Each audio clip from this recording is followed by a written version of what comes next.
On June 6, 1944, the largest amphibious assault in history slammed into the beaches of Normandy. It was called Operation Overlord, and it changed the war in a single day. By sunrise, the scale was staggering. Around 156,000 Allied troops landed across 5 beaches: Utah, Omaha, Gold, Juno, and Sword. They were supported by over 5,000 ships and around 11,000 aircraft. The plan was brutally simple and extremely risky: break Hitler's Atlantic Wall, secure a foothold in France, then push inland before the Germans could respond. The first waves hit the sand under heavy fire. Nowhere was it worse than Omaha Beach, where the terrain and German defenses turned the landing into chaos. By the end of the day, Allied casualties were around 10,000, with roughly 4,400 killed. At Omaha alone, losses likely reached 2,000 to 3,000, a brutal price for just a few miles of beach. But D-Day wasn't only about numbers.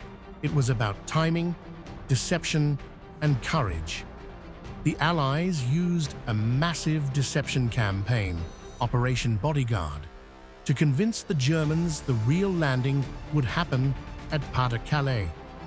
For crucial hours, German units stayed in the wrong place. Meanwhile, paratroopers dropped behind enemy lines after midnight. Their mission: seize bridges, cut communication lines, and disrupt reinforcements.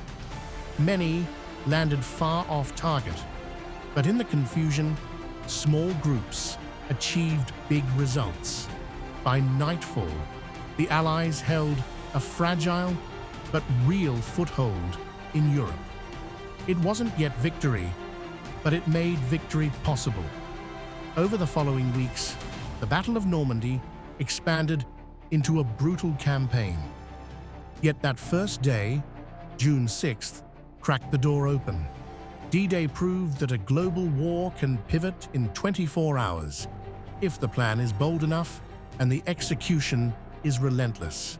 If you want the next chapters, the push to Paris, the collapse of Nazi Germany, and the turning points that followed, watch the rest of Moments Before Zero.